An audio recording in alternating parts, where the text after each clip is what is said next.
Hey guys, in the next two videos we're going to be talking about some of the main reasons why I see people not progressing in the gym. This video we're going to be focusing on recovery, and in the next video we'll dive into training intensity and volumes that you should be using and some considerations that you need to keep in mind with that. One of the big issues that I'm seeing is that people want to do lots of reps and they want to do lots of sets. They want to do tons and tons of volume. And this is not wrong. For the most part, the more volume we do, it's going to drive more progress. The issue that we run into is when we do reps and sets, all we're doing is giving our body a stress. We're breaking down muscle. But what lots of people forget is that the only way we get stronger is if our body can recover and make an adaptation to the stress that we're giving it. And that adaptation looks like us having bigger muscles and us getting stronger in the long run. So what lots of people want to do is they want to add sets, they want to add repetitions, they want to do more exercises, but they're not increasing the resources that their body can use to recover. And the big three that you guys most likely already know about is hydration, nutrition, and sleep.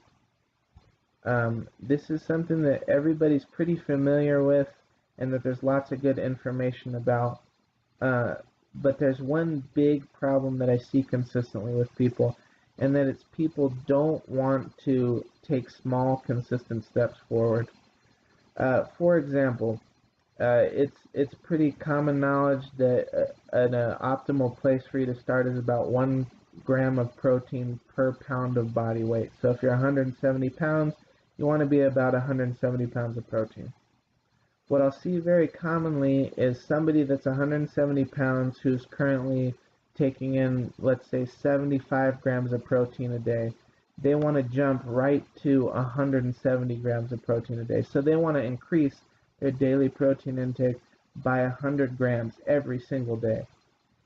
And again, I don't think that's necessarily wrong, but can you be consistent with that? And my experience has shown that most likely no. Lots of people, especially if you've only been lifting a year or two and you're still figuring things out, you're not going to be consistent with that big change. So if you do weigh 170 pounds and you're ingesting 75 grams of protein every day, and you want to increase so that you can optimize your muscle and strength gains, don't try and all of a sudden add 100 grams of protein every single day. There's probably a bunch of reasons why you shouldn't do that physiologically, but for the sake of this video, we'll just focus on consistency. That's going to be really hard to do. If you can just say, okay, this is the amount of protein I'm taking every single day, let's just add 20 grams to that, but let's do it every single day. I would say that in the long run, you'll get better results from that than what I see most people do, which is I'm going to increase my protein 100 grams every day or 50 grams or some huge amount, and they do it for 2 weeks and then they fall off because it's hard to stay consistent with that for a bunch of different reasons. So if you're looking at your training and you're saying I want to increase my volume, but I also want to increase my recovery modalities, I want to get better at those so that I can get bigger and stronger, you have to ask yourself, what tiny consistent changes can I make? If you're currently ingesting 100 grams of protein every day, try and ingest 125 every day, and do that for 3 to 6 weeks, maybe even longer, before you try and add 25 more and jump to 150 or 200 grams of protein a day. The same idea is great to apply to sleep and hydration.